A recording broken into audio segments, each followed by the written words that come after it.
Welcome back, ladies and gentlemen. You are listening to another installment of the NTC podcast. I'm Aaron Washington, joining you guys again. This is presented by Sports Business Classroom. This evening, I have the great opportunity to speak with Jermal Mccoy. Just to briefly introduce Jermal, he has an extensive background in basketball, guys. He has coached at the high school level for 15 years. He's played professionally overseas. He currently runs a nonprofit for athletes post-playing career.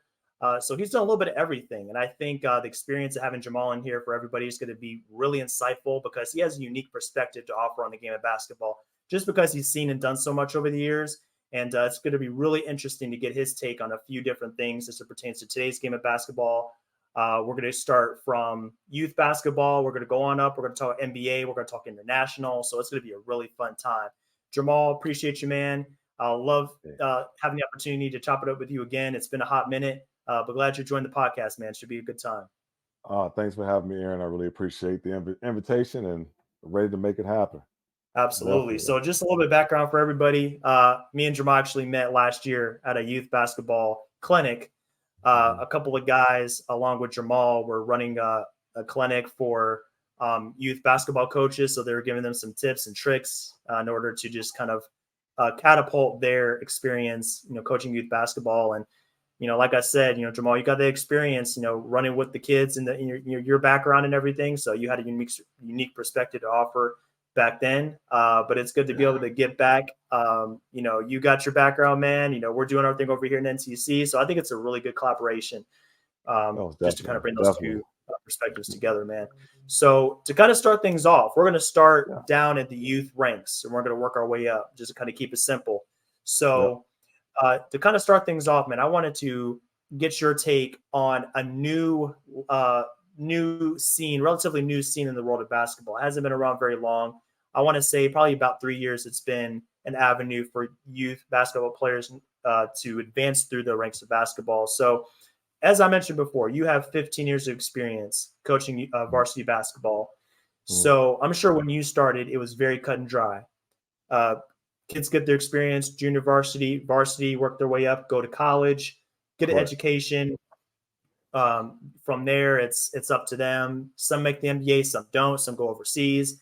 It was very fluid in the terms of the way these kids progress through their careers. Correct. Today, it's not quite that simple.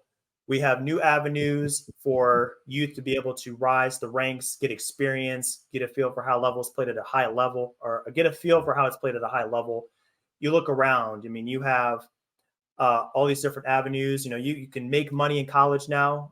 Name, image, likeness. You have that avenue available to you. You can go overseas. I mean, there's just so many different routes, man. And what's the other one? The one that's in Atlanta now? We have Overtime Elite. So that's the Atlanta program, Atlanta-based program. So that's what I wanted to get your take on because it's really interesting how that all kind of works. Like I said, it hasn't been around very long, but it looks like it's gaining a footing and it's gaining a lot of recognition because there are twins that went through the ranks. They played for Overtime Elite last season, Amin and Azar Thompson. I had the opportunity to watch them at Summer League, and they're two fantastic prospects. I mean, they just bring so much to the table in terms of the talent that they have in the basketball world. So I wanted to get your thoughts on this program. I don't know if you've read into it at all, watched any games from Overtime Elite, but I wanted to see what you thought about this being an avenue for players to go through, bypass a little bit of high school, bypass college. How do you feel about that rising the ranks of the basketball world and giving kids an opportunity to do something a little bit different than the standard high school college route to a high level of basketball? I say, looking at historically, especially after the past, since I was a kid, looking at the actual traditional route from high school, college, professional ranks. And when you got to professional ranks is when you can kind of maneuver and get into different leagues and, enhance your skill. The younger kids today, it's a couple things. I think it's awesome. They have the opportunity to do that because this is a life-changing experience. Like it is simply that. It is a life-changing experience. You can have a kid who grew up from nothing, and before they're a senior in high school, they're making $100,000 a year Overtime Elite or something like that, or even going to college with the NIL. I didn't have the ability to get NILs. A lot of us didn't have the ability to get NILs in college because it wasn't around. And actually, we were restricted from working. because of the Mm-hmm. NCAA rules at that time. So we're in a different day. I'm happy that the athletes are getting their just due. I can say that because the one thing, like you said, like I do recognize at this point, you don't see this at a younger age at all because you're hyper focused. Make it, from point A, you're hyper focused from point A to point B. With where we're at now, you can go from point A for point C, D, and then come back to A if that's your goal to get better. And there are different routes to actually get better. I do like the fact that they can pull themselves up, but I don't like the fact that they have access to this money. Mm. I do think there needs to be some type of vehicles in place for these young athletes because you're going to retire. It's not if you're going to retire, and typically I'd say 90% of us stop playing around the age professionally wise. I'd say around the age of 27, 28, between 27 and 30 years old. And you have the rest of your Mm-hmm. life to live. So that's the only thing. The thing I would really like to see the data on is how the transition and a successful transition of those athletes go from point A to point B. Mm. However, the skill set that these kids develop, whew, night and It's day, legit. Aaron, night Yeah, and day. I it's mean, incredible. I was literally doing a camp last weekend in Indiana, and I saw some of the moves 12-year-olds were doing. I was like, oh wow, if I had that in my bag at 12, phenomenal. Yeah, So it's impressive. yeah, seeing that development of the only again, I always look at I'm analytical. I'm just an analytical person. I look at that and I'm like, okay, that's good. This kid is awesome. He's like they're gonna be phenomenal athletes at 17, 18. And then what happens? Do you know how much stress does that do to your body? Because remember that Right. era we went through where you had what was it? Louisville, the kid from Louisville and somebody else when they came down there on that leg and there was so much stress that the leg came straight through. The bone came through. Yeah, Kevin Ware. Yes, that's Kevin Ware, and that's overtraining. That's literally kind Hmm. of that's the effect of overtraining. So I just hope that there are things in place for those athletes to continue to grow. Because if they get in front of those injuries, we're looking at a whole new generation of athletes. Imagine a team of full of Ja Morants. Everybody can jump like that. Yeah, it's hard to even think about, man, because he's just such a freak of nature. I mean, Correct. good God. But you bring up a lot of good points about how these kids are being developed as they progress through the levels of basketball. And it like you said, there's a lot of skill in today's game, all the way down. I mean, you can go down to middle school, you can go down to elementary school, and they have such a bag, Hmm. so to speak, in Yes. terms of what they can Yes. do on the court. But at the same time, they are kids, they're growing, their bodies are changing, there's a lot going on there. And if they're playing not only this level of basketball, but this style of basketball. They're so athletic. They can jump out the gym. They can move side to side so fast, get up and down the Right. court. The pace of the game is different. And, we're going to get into that in a minute as far as how the game is played. But Okay. all that brings even more stress to the body. And I've read some articles on this, but scouts, coaches in the NBA, they're looking at these players coming in and they're saying, Hmm. like, wow, their bodies are in such a way that it looks like they're 5 or 10 years older than they actually Correct. are because of the Correct. minutes they've played, all the years they've been playing AAU. They don't stop. They don't take a break. They play through the Right. summer and they go straight into their high school career, playing all the way through Hmm. the year. So there is a danger. There's a flip side to all this that you've Hmm. highlighted. And I think that's important to recognize. It's not as simple as like they have a lot of skill and they're going to make it big. There has to be some level of discipline. There has to be a regimen, and there has to be a balance between playing basketball and just living your life, Right. because there is burnout associated with some of these kids as well, and that's something to keep in mind. I'll tell you one thing. I'm really interested in seeing the result of the COVID athlete. Nobody Mm. really talks about that period, that gray period that we had during COVID, where those kids stayed a year longer, or or really good kids went to another school, and now they're at that age where they're coming out of college, and so this next draft that's coming up will be that generation that went through it. Hmm. So I'm interested to see how that translates to the court, as far as because it was a time of mental. You had to really work on your mentality. If you're sitting at For sure. home, or you didn't go to the big time Division 1 you were promised you were going to, because of this random act of God happens, And what did that do to your career? I'm really interested to see this level, this generation right here, because the NBA needs it. The NBA needs a new face. Yeah. It's time, and Mhm. we'll see what happens. I'm interested. I'm excitedly waiting for this. Me too. Me too. And I think it's really cool that we have the opportunity, and other people around this area. It's really cool that like Atlanta is the place that this is being implemented, this overtime elite. We're gonna get to Indiana, man. I want to give Indiana its due as far as the amount of talent that's come out of there. I'm not going to overlook that at all. But as far as Atlanta just being a place for these people to develop, these kids to gain these skills, I just think it's incredible. And just looking at what Amin and Azar have done, I watched them once in January downtown, watched them play, and it's just insane. I mean, everything we talked about is just right there on display as far as the not just the athleticism. I mean, that stood out in a big way, but the way they saw the game, the way they Right, broke down defenses, making great passes, just being smart, being great defenders. So I just think that program along with the amount of resources available today, just kind of accelerates their growth. They're just gaining all these skills at an earlier and earlier age. And then, I mean, in Overtime Elite, you have people like yourself that have such an extensive background in basketball, teaching them the ropes. It's really cool that, of course, high school has great volunteers, but if you can learn from people in Overtime Elite that have played basketball, they played right, overseas, right. that kind of knowledge at 15, 16, 17 years old, I mean, that's invaluable. I mean, that's just great And to have that's as well. probably one of the reasons why NBA players, the NBA looks for legacy players, because they know Mhm. that their family, this is what they talk about. That's all they've done. So Right. yeah, I will say the Georgia athlete, the Georgia in basketball player, even the Georgia NBA player, is unique because originally coming from Indiana, we focus on the fundamentals of the game. Like it's rare, and we'll go. I'll touch on that a little bit later. But the Georgia athletes themselves, the athleticism is like there, but now you've added the skill set to it. I'll never forget. So I absolutely love the gym I go to. So I play. So for example, today I run into Andrew Lang coming out of the gym. It's like, oh wow, it's people you see all the time. But Mhm. I was playing against a kid. He was about 6'4" at the time, and I was like, wait a minute, I might have to actually play for real.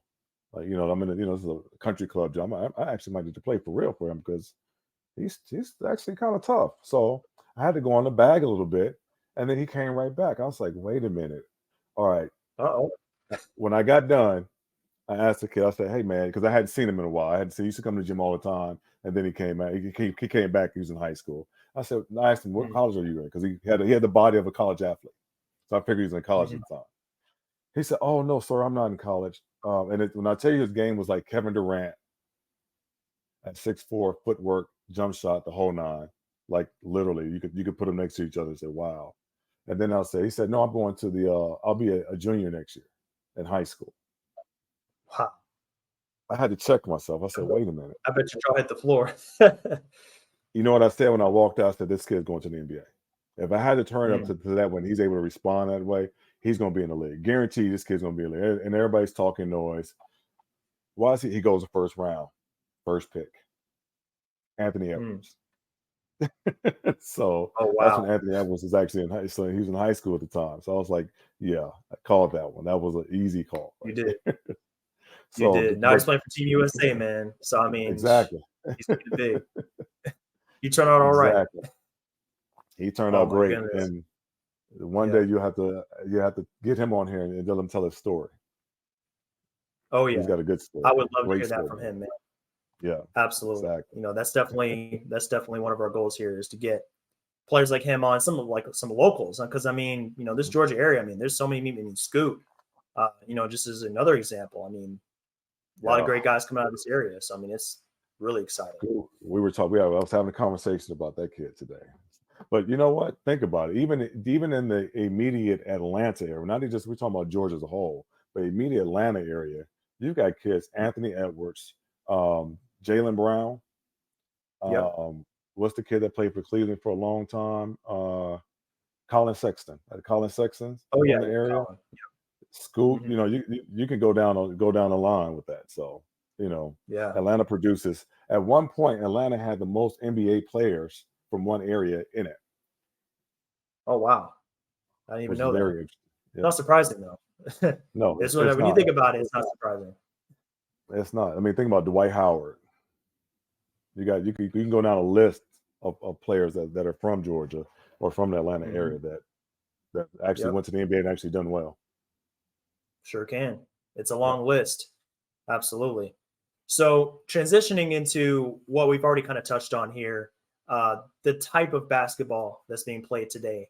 Hmm. Uh, so this is also something I'm sure you've seen a large change in over the last 10 to 15 years. When you were coming up, the game was a little bit different. It was a lot of mid range. Hmm. It was a lot of get the best shot possible. Just um, you know keep your threes at a minimum. Leave the threes to the guards. Guards bring the Hmm. ball up. Things like that. It was all kind of again. It was kind of set in stone. It was kind of like a 1, 2, 3, very Correct. simple, straightforward. Today, it's a different beast. I mean, you got Yes. big men that can bring the ball up 6'9", 6'10", make plays off the dribble, make great passes. There's a heavy Shoot the ball emphasis on really three well. pointers. Yeah, Hmm. shooting the ball really well. I mean, there's a huge premium on shooting in general. So Hmm. this isn't something else I want to get your feedback on because some would say that in today's NBA and just really basketball in general, that there's less of an emphasis on the fundamentals of the game, just learning how to play the right way, more of an emphasis on style, so style over substance, and so to speak. Hmm. And then there's a former overseas player similar to yourself. He played overseas from 2007 to 2017. Hmm. Andrew Sala. He has a podcast. He's on Instagram. He's doing great things in media, and he said on his Instagram page that he feels that the game of modern basketball there's more skill, more athleticism than ever before, but the feel for the game is slightly down from 10, 15 years ago. But he does feel like the game of basketball overall is in a better place. What would you say about that statement and how the game of basketball is played today relative to how it was 5, 10, 15 years ago? I would say the first thing we have to look at is that is the NBA. The NBA is a Mm-hmm. business, and it is Right. an entertainment business. It's all about entertainment. So it's whatever style of play is going to bring the most entertainment, which drives a fan, which drives, the money that's behind the machine, right? Sure. So if having a big man bring the ball up for it speeds up the pace of the game. Hence the reason they implemented the shot clock and everything, because once you have those different styles, it changes the game. With little small tweaks, change the game. Even Mm-hmm. the new gather step and all that, it completely changes the game where you have to learn something different and actually adapt to it. Um, Right. is it different? Now, it was really, it took this is a tough subject for me because I was like the game's just not that I didn't like it, just it's not the same. But now seeing the skill level, I will say that players today are a lot more skilled than in the past because they're Mm-hmm. skilled from position 1 through 5. Not just Right. position one's a great ball handler, two's a great shooter, three's a great slasher, rebound, four's your power forward, and your five's your scoring. Back in the day, you had to have your key point guard and big man to win any championship. You got to have one or two. You got to have it, and you can look at Mm-hmm. historically.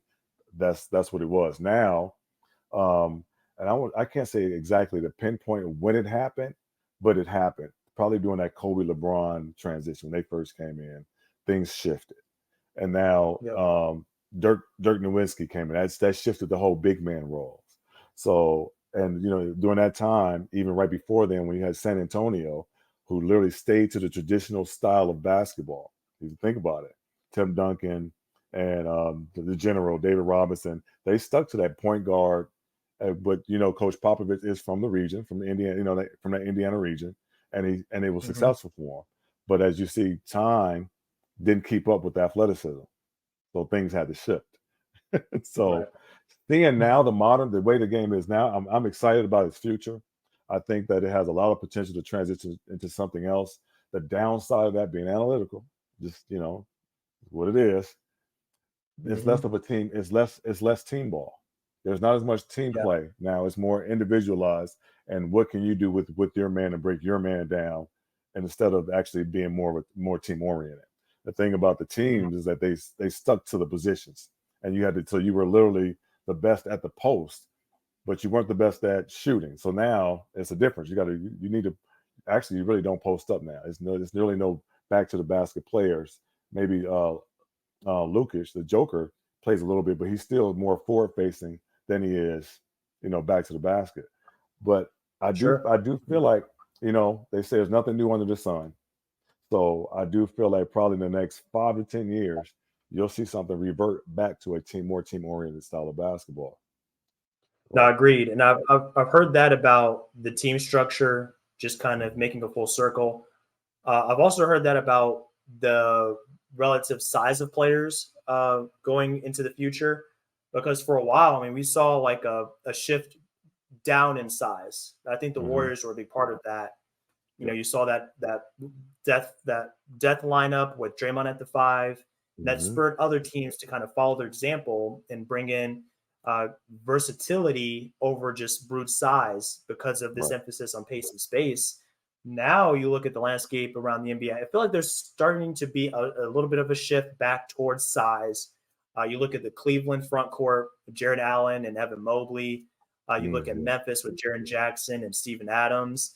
You can see a little bit of an influence coming back. Now, it's not like it was when Tim Duncan and David Robinson were tag teaming, or Hakeem Olajuwon and Samson. It's not quite like that. They do play a little bit differently, but it is interesting to see how you're starting to see a return back to some of these twin big lineups. And of course, the four still has to be able to space the floor and to provide some shooting. But it's cool to kind of see, like you said, we're making a full circle. It's not like Mm-hmm. we're going to transition out of that and never come back. We are starting to see a return to form a little bit. So that's something else that I've noticed that it's going to be interesting. And it's a different take on the way that bigs play, because you can play out of the low post, high post. You Mm-hmm. put someone at the high post that can make great passes. There's the Bams out there, the Sabonuses that can play out of that area. All that is really cool to see. And I wonder what else we're going to see in the next 5 or 10 years that kind of makes up somewhat of a return to what we saw before. You know what? I'm going to make this prediction. You're going to see the small guard come back. Okay. Okay. It's been a while since the Okay. NBA had a good one, but Yeah. that's going to return. I can see it. I mean, you look at Jalen Brunson, what he's doing, Mm-hmm. Fred VanVleet. There are guys of that caliber making some noise at 5'11", maybe 6 feet, for really Mm-hmm. being generous with their height. Right. Just because of the skill level they have. And that's really impressive as well, just being that small. And you see point guards out there that are 6'6", 6'7", 6'8". So being able to hang with those guys, that's really saying something about the way they approach the game. Yes. It's different for them, but Yeah. I think it's going to be this next gen. Like I said, this next generation is going to be very interesting. It's Oh, going to yeah. be. I think it's going to be extremely exciting, and we might get something new out the game. Definitely. Every year it's something else you can kind of gather from the way the game is changing, and a position brings something else to the table. You're seeing these point forwards sprout up everywhere, these Mhm. playmaking bigs, and it's just incredible. Guys being able to guard 1 through 5. I Right, mean, it's and just crazy how you see like Jaren Jackson and Anthony Davis and Bam and these guys. Like, I mean, they can so guard just about anybody. any position. Crazy. Yeah, that's just like when you're talking about the USA team. Like you look at their that lineup, that front court, they can rotate between the 2 through 5 on defense, literally. Yeah. As far as Yep. covering up, they're all mobile enough to recover and come back to the spots. So Mhm. yeah, it definitely helps defensively. I can say that you can see that. 100%. I noticed that in their first exhibition game the other night against Puerto Rico, and we'll get to that in a minute. That's a really interesting subject. But Mhm. kind of as a bridge to lead into that, speaking of international play, you had the opportunity to play overseas for Mhm. multiple years. Mhm. You mentioned it. You played in Japan for a little bit. You mentioned you played in Korea, Venezuela. Mhm. Really interesting locations to learn, develop, grow the game of basketball. So just to kind of make a comparison, I wanted to see what you kind of learned about the way they play the game compared to the way we play the game. We're talking about in the American game, there's a lot of style, there's a lot of skill involved. Athleticism is a big thing. How would you compare the way the game is played in the Japans and the Venezuelas compared to America? Is there a certain style of play that caught your eye? Is there a certain emphasis they put on basketball that you notice that isn't done over here in America? Like, what did you kind of glean from your years of playing overseas and that whole experience? I can definitely tell you that what we're seeing now is the residual part of how they played in European basketball and overseas basketball back when I was playing. This is what you see now is the end result of that, because they've been doing that, as far as the bigs bringing the ball up court and everybody been able to shoot and score. That's been kind of their that's kind of their niche. That's their identity in a sense. I will say the physicality there was a lot different than what I see in the league, unless it's playoff time. Playoff time in the league, you get that overseas physicality. You'll feel all that.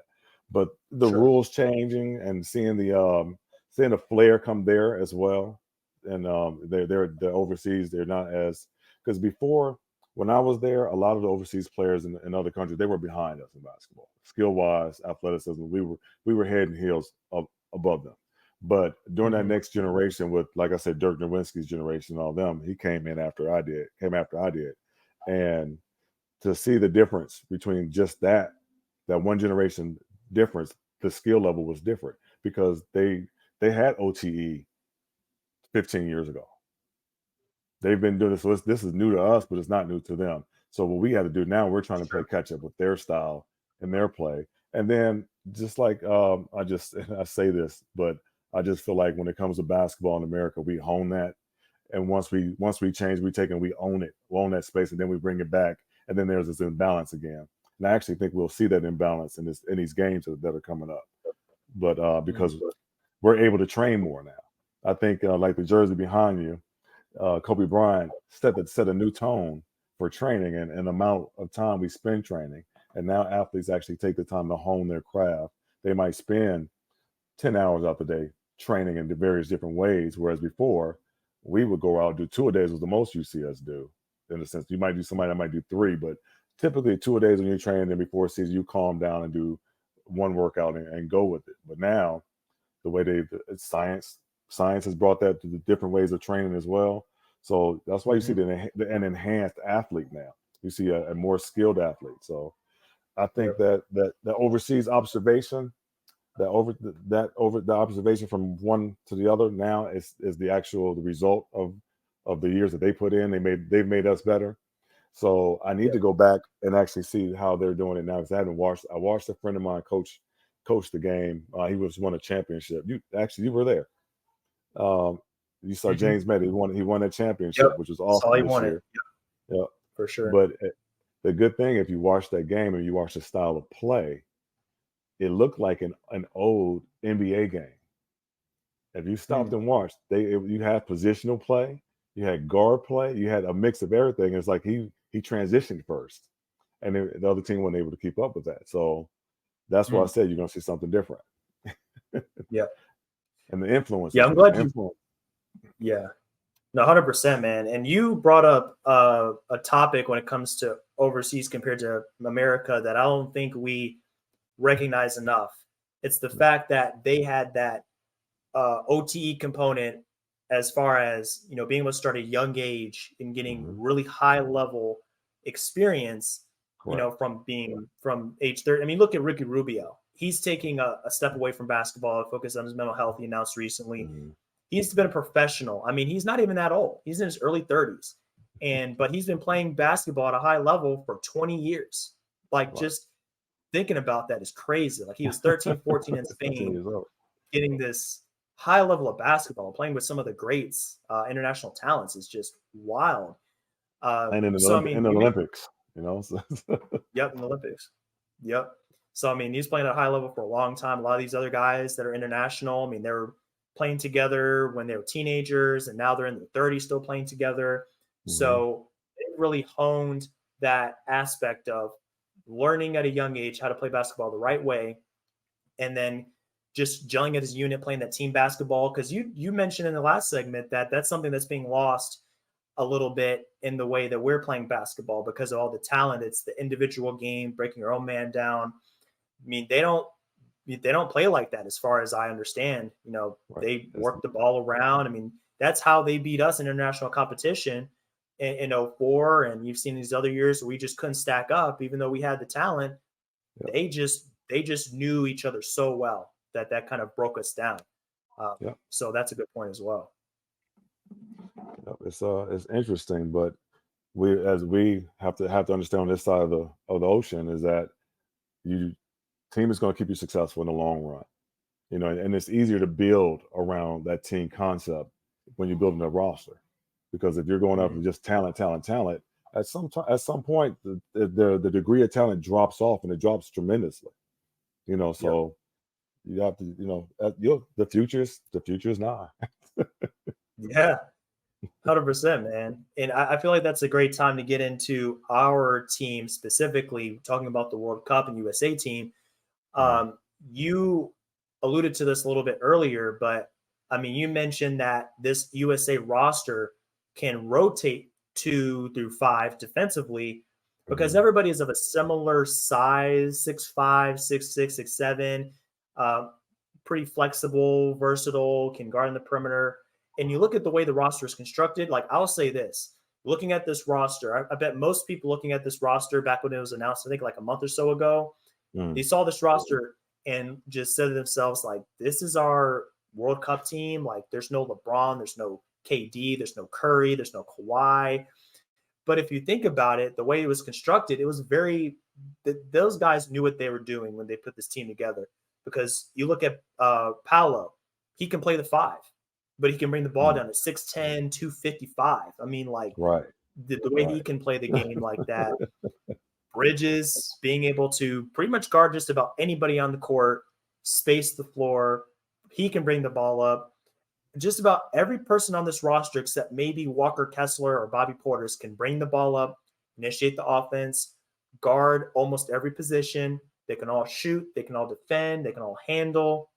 So I think that was a big emphasis going into this, because even though the talent disparity between USA and the world, I think, has dropped off, like you said before, having that versatility and having those options, especially led by someone like Steve Kerr, that's been in that position before with all those Warriors teams, being able to mix and match, I think that's where we're going to get our strength from, matching up against the international competition. But how do you feel about this team? Just looking at it at a glance.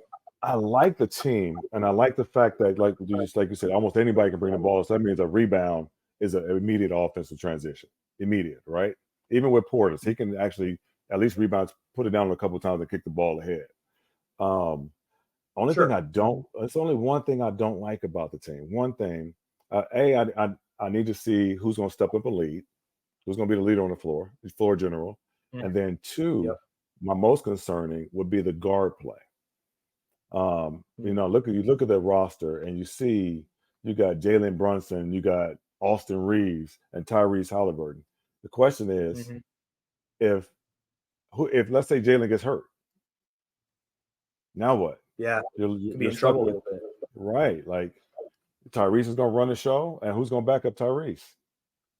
Which means, it looks like it seems to me that they're probably looking at having Anthony Edwards kind of swing between that 1 and the 2 spot, probably 1, 2, and 3 with him. Yeah, because he probably rotate around those and cover up.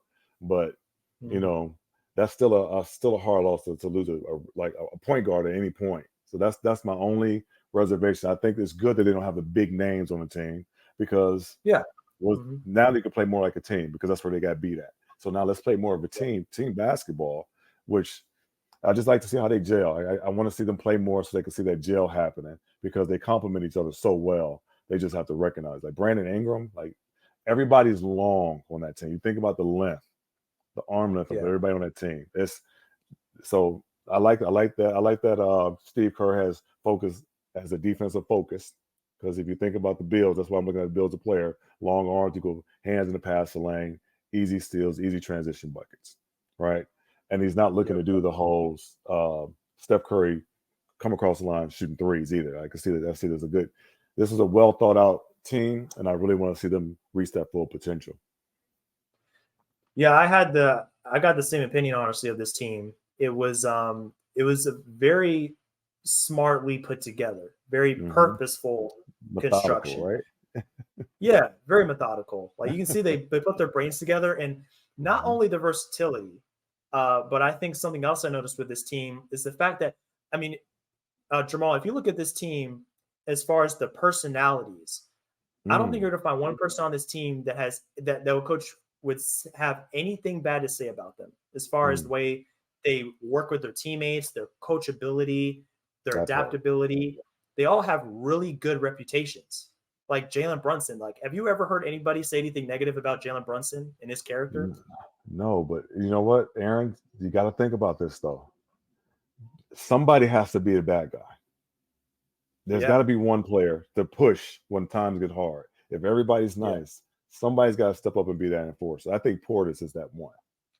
That's what I'm thinking. That's why I Yeah. think that's why Bobby is there. You got to have someone that's a little grittier, a little bit of Hmm. an enforcer. I mean, Bobby's kind of crazy if you think about it. Like he's not quite right up here, man. If you watch him play, there's just the way he like looks at people, the way his just eyes just kind of bulge out of his head sometimes. Like he's just like a free spirit sometimes. But But they need that. think about the years past. Dennis Rodman, um, Meta World Peace. You Hmm. got to have players like that because we have one of my college team. It's a needed asset on any roster. They don't have to be the leading scorer. They For could be the sure. gritty rebounds, screens, just be that dog in the game when you need it. So Right. yeah, I like it. I like it. I like it a lot. I like that roster a lot. Me too. And you talked about some of the potential weaknesses here. I I was along the same lines. Like I looked at it slightly differently. Mhm. Um, as far as like the construction, like I just didn't see necessarily a lot of.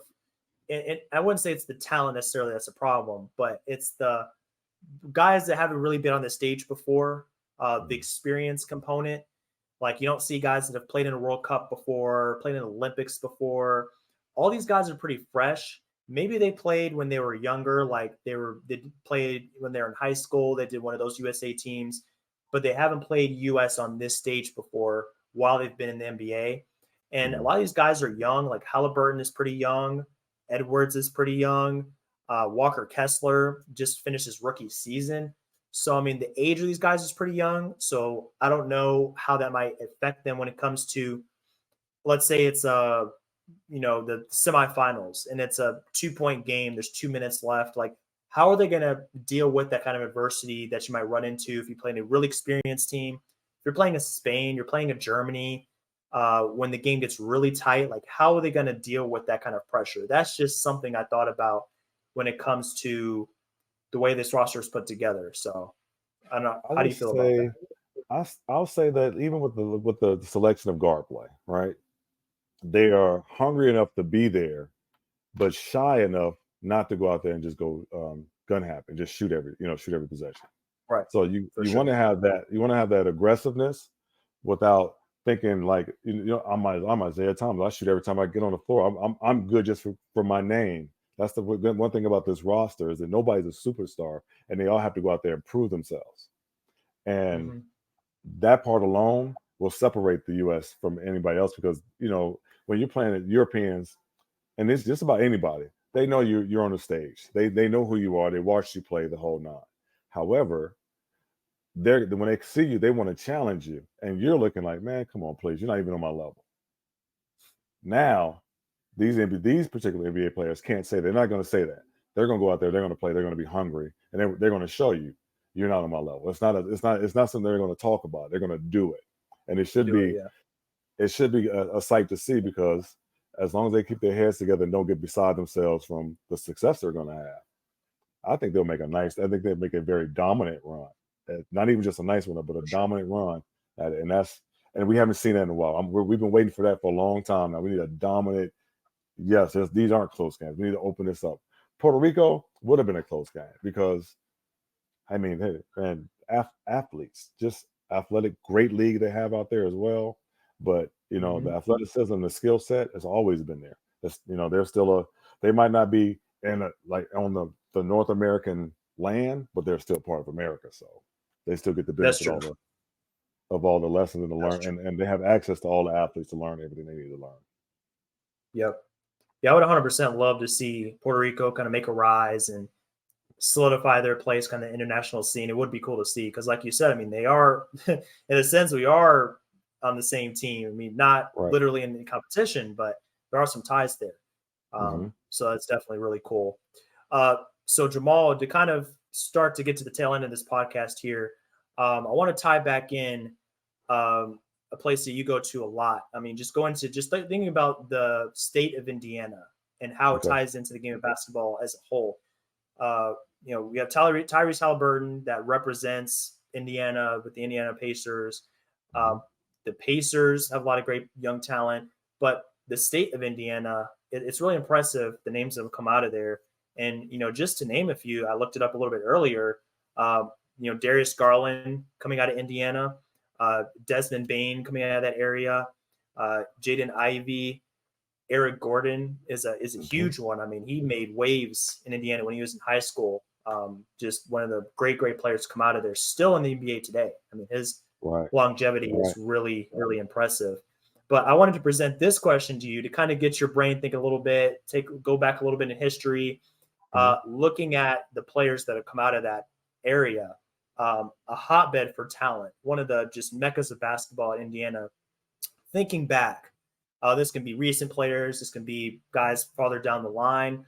If you had to come up with like a top 5, I know this is tough. There are a lot of great players come out of that area, man. But let's go with this, like a top 3 to top 5 players to come out of the Indiana area in history. I mean, this can be as far back as you want to go, man. But what are some big names that come to mind for you if we're just thinking about that area?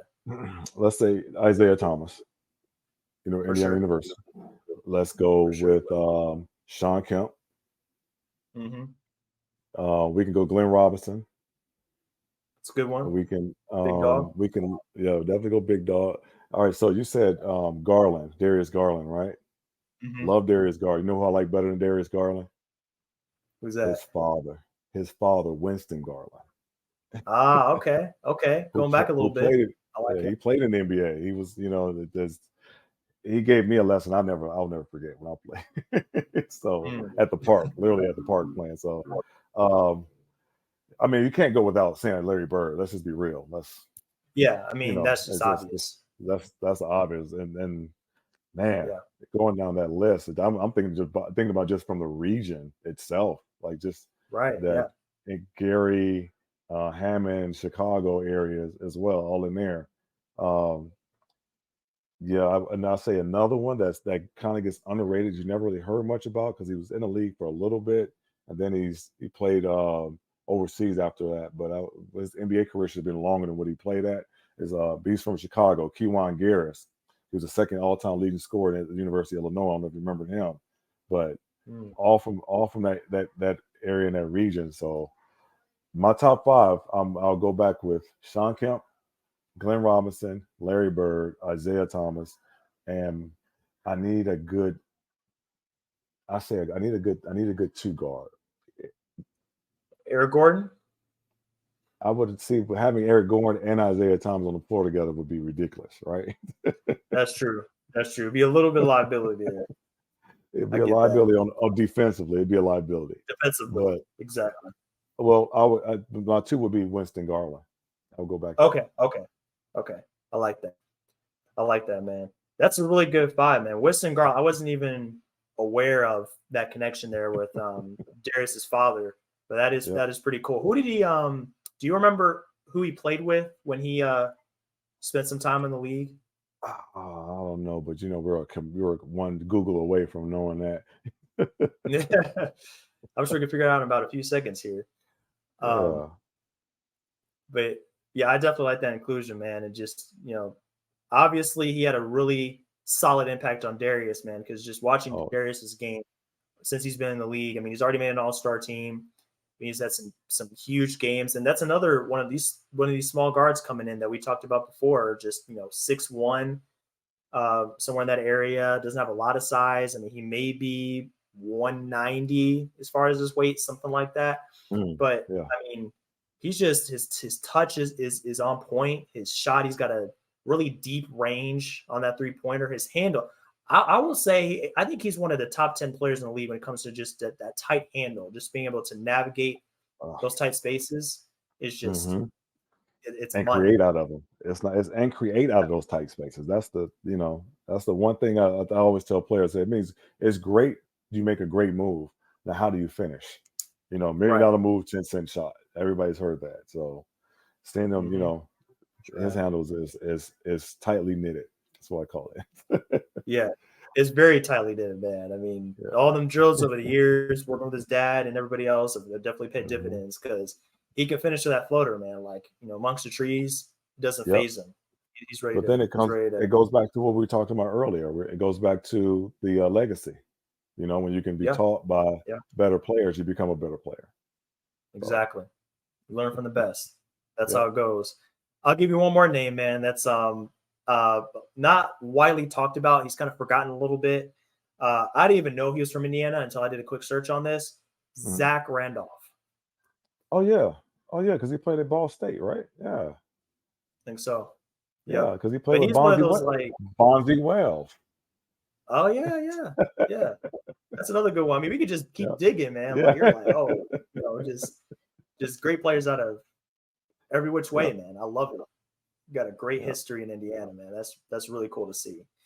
Yeah, I know personally. I had a very long. So my actual family history is I have an older brother who just passed away in January. But when he came out of high school, he went to University of Maryland, played at University of Maryland. My brother played at Iowa State. My other brother played at Howard, and I'm, like literally, our family has been a straight basketball family from I can remember. Nice. No, I love that, man. I love that. This is a lot of fun just talking about the guys that come out. It's really Mhm. cool. So one last segment here, man, I want to cover with you before we let you go is going All to right. be what you're currently involved in Okay. this point in time. So we just wanted to quickly go over your current experience assisting athletes post-playing career. So you're a part of the Life After Basketball nonprofit organization. And I just want to say, I think it's super cool that you are part of these athletes' lives after the lights are shut down, after they're finished with that part of their life, trying to transition to something different. We talked earlier about helping athletes transition into the game and as they rise the Mhm. ranks, but no one really talks about what happens after it's all said and done. I mean, we have the Hall of Fame enshrinement ceremony on Saturday. I mean, these guys have been out of the game for a little bit, and I'm sure it was tough Mhm. for them to kind of leave the game they played for 15, 20 years. I just can't even imagine being a part of a game it's your whole life for that long. Mhm. And all of a sudden, you're trying to figure out what's next. So just wanted to quickly ask you, what have you noticed about these athletes that come through this organization after their playing days are done? What are some of the few things that they struggle with the most when it comes to making that transition? What do they miss most about the game? What are they really working hard to establish once they're done and trying to find what's next, their Mhm. next big project, their big journey? What are a few things that you've noticed that are big challenges when they're trying to make that transition? I will say the number one challenge of every athlete, no matter what sport it is your identity. It's like, who are you outside of the sport? If you've been Mm. training for the sport since you were 7 years old, and you've put so many hours from that age all the way up until, if you're lucky enough to play to 27, 30 years old. And like you were talking about those Hall of Famers, that's a very, very, very small percentage of Hall of Famers. What about those other 99.7% that aren't Hall of Famers? And Right. yeah, so especially being with football and basketball players, even more significant because you're walking in like myself. I'm average height, 6'5", but in society, I'm not. I'm tall for society. But on the teams I played Yeah. in, I'm one of the shorter people on the team.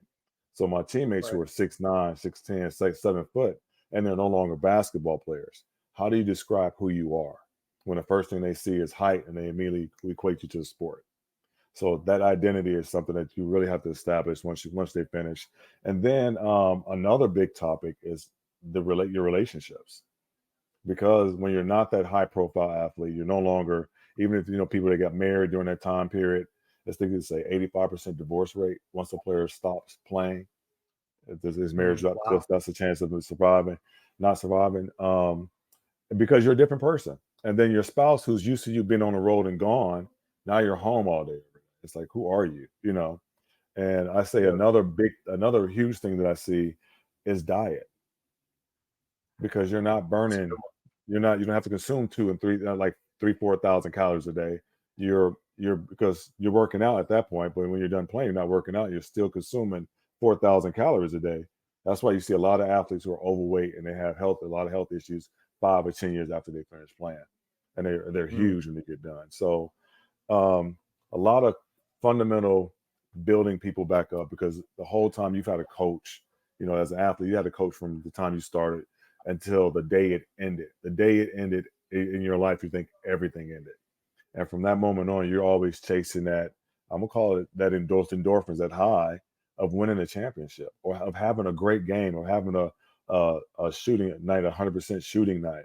When basketball is no longer the goal, we break them down. We figure out, let's find a way we can get you to have that feeling again within your life in a positive manner, what makes you successful, not just as a individual, but even as a company. If you want to start your own company, we help them do that. But yeah, that the identity by far is the number one issue that retiring athletes have. Male athletes, I say more female athletes have a better handle on it, but male athletes, they're lost in their identity. Hmm. Yeah. That's a really good point, because I mean, you spend so much of your life doing something. A lot of us fall into that trap. I mean, what you do becomes who you are, Right. and that shouldn't be the case.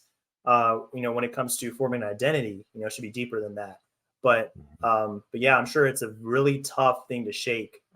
Just coming from a part of your life, it's been there for so long. For I'm sure for some people, it's been since they were kids. It was Mhm. just Mhm. ingrained in them. Just I'm a basketball player. It's what I do. It's what I spend my time doing. Even when I'm not in games, I'm training. I'm just my diet is centered around it, like you're talking about. Mhm. All the people I meet are centered around basketball, the relationship aspect. So, I mean, that definitely makes sense when you think about it. Just the challenges they face going through Right. that. But how do you And guys specifically try to help them through that? Give them some solutions, possible solutions, ways to kind of cope mhm. with some of those issues you touched on.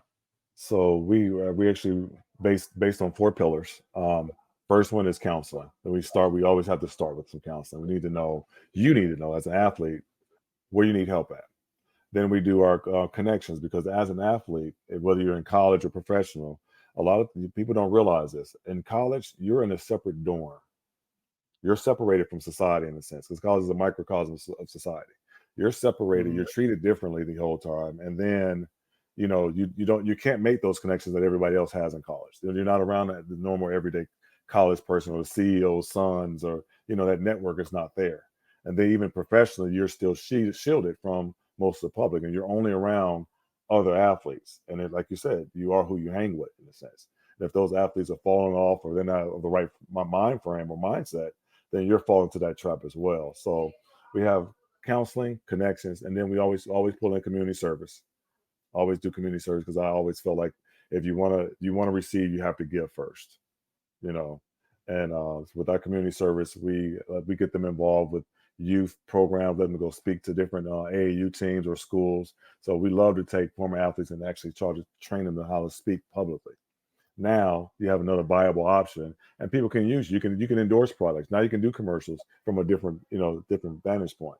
So we stay connected. So that's our those are the like 3 of the major things we focus on.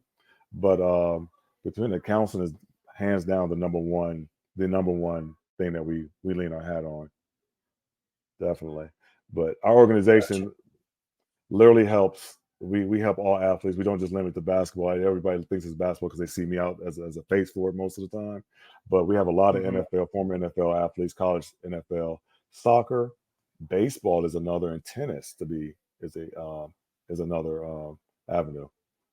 Okay. Okay. Well, I love that, man. I love what you guys are doing. A lot of respect for it, like I said before, because I mean that's needed. You know, you guys are Yeah, filling a huge need when it comes to how these guys are dealing with life after basketball. So keep up the great work, what you guys are doing. thanks, Stay true Aaron. to Appreciate you. yes, sir, absolutely. So Jermal, I want to thank you again, man, for joining us. We're starting to wrap this up here. But this has been a great conversation, man. Just working our way through the levels of basketball. I think it was really seamless. It just kind of all tied together really well. And I Yeah, hope it makes sense for our listeners, man. So again, wish you the best. Thanks for coming on, and hope to be able to chop it again soon. perfect. Thanks, Aaron. Appreciate you. Absolutely. For all our listeners here, you can check out our website, notradeclause.com, for all our resources. Our newest resource is cap sheet percentage. So if you're looking to find out what percentage of the cap all these guys are occupying, especially with these new contracts coming out, with all the money these guys are all the money these guys are making, Jermal, we're gonna have to jump on another pod here, man, and another date and talk about all this money flying around the league, man, because it's crazy. It's really so about 300 Facts. million and 250 million here, man. It's just different. It's different, man. Just head it on the cash. But yeah, that's what we had on our website, guys. So definitely be sure to check that out along with all our other resources. That's what we're here for, to help educate you guys. But thanks everybody for tuning in to another episode. We hope you enjoyed it. Enjoy this off season here. Check out the World Cup as the action continues. And we'll be coming at you soon with another installment of the NTC pod. Until then, everybody, take care. Have a good one.